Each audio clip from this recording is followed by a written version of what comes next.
TDF నుంచి దాదాపుగా 1.5 కోటి ఖర్చు పెట్టి మళ్ళీ అన్ని కూడా ఫెసిలిటీస్ కల్పించి 240 మందికి అవకాశం మరి కాంగ్రెస్ ప్రభుత్వంలో వచ్చింది అధ్యక్ష.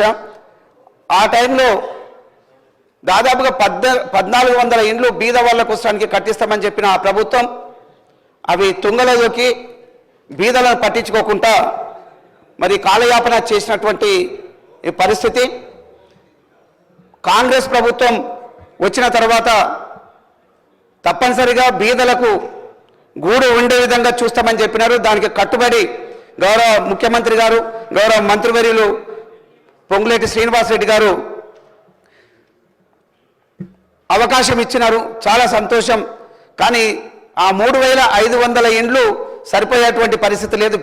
బీద పరిస్థితిలో కలవకుర్తి ఉంది.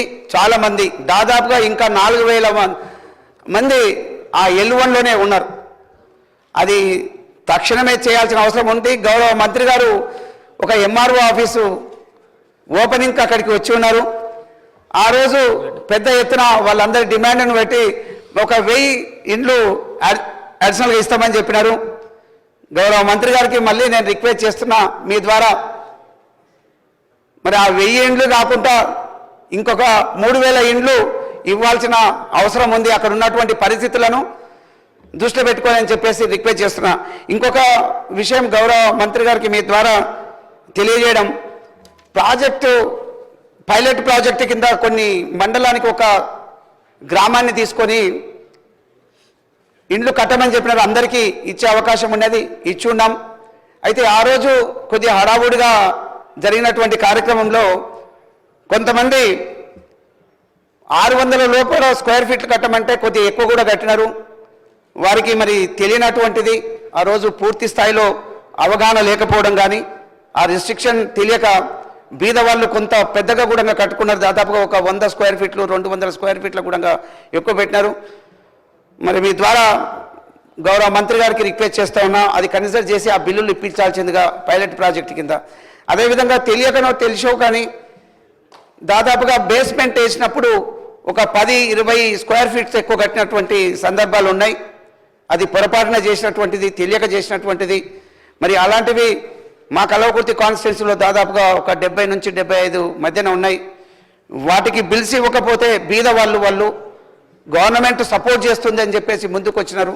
దాదాపుగా ఒక 1,00,000 నుంచి 1,50,000 వరకు ఖర్చు పెట్టి ఉన్నారు. వారిని కూడా కన్సిడర్ చేయాలని చెప్పేసి వాళ్ళకు బిల్స్ ఇప్పించాలని చెప్పేసి మరి రిక్వెస్ట్ చేస్తూ ఉన్నాం. ఎందుకంటే ఇప్పుడు మళ్ళీ ఆ బేస్మెంట్ చేసిన తర్వాత దాన్ని కట్ చేసి మళ్ళీ వెళ్తే వాళ్ళకు అదనంగా ఖర్చు అవుతుంది. కాబట్టి దాని మీదనే వేసుకోవడానికి స్లాబ్ అవకాశం కల్పించాలని చెప్పేసి మీ ద్వారా గౌరవ మంత్రి గారికి నేను రిక్వెస్ట్ చేస్తూ ఉన్నా. ఇది ప్రతిరోజు కూడా నేను అనుకుంటున్నాను అందరి గౌరవ శాసనసభ్యులకు కూడా అదే సమస్య ఉండి ఉంటుంది. ఆ 70 మంది రోజు ఇంచుమించుగా 5-10 మంది మా చుట్టూ తిరుగుతూ ఉన్నారు. మేమేం చేయలేనటువంటి పరిస్థితుల్లో ఉన్నాం. ప్రభుత్వం దీని మీద మరి ఒక డిసిషన్ తీసుకొని వారికి సాయం చేస్తే బాగుంటుందని చెప్పేసి నేను మరి రిక్వెస్ట్ కూడా చేస్తూ ఉన్నా. ఎందుకంటే చాలా అతి బీద వాళ్ళకే మనము ఆ ఇండ్లు అలాట్ చేసినాం కాబట్టి వాళ్ళని కన్సిడర్ చేయాల్సిందిగా.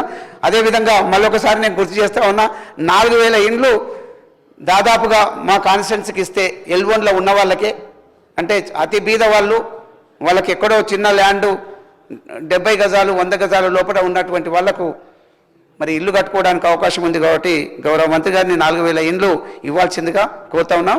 నాకు గౌరవ అధ్యక్షులు స్పీకర్ గారికి ధన్యవాదాలు తెలియజేస్తున్నాయి. నేను ఇరిగేషన్ మీద మాట్లాడాలి, నాకు ఛాన్స్ రాలేదు. దీనికి ఇచ్చినందుకు ధన్యవాదాలు. మరి ఈరోజు పవర్ పాయింట్ ప్రజెంటేషన్ కూడా చేస్తారు. దాని తర్వాత నేను ఎక్కువ టైం తీసుకొని 2-3 నిమిషాలు ఒక బర్నింగ్ ఇష్యూ ఉంది చెప్పాల్సి ఉంది. నాకు అవకాశం ఇవ్వాల్సిందిగా ప్రార్థిస్తూ ఇస్తున్నాను. Thank you. Doctor Palvai Harish Babu గారు.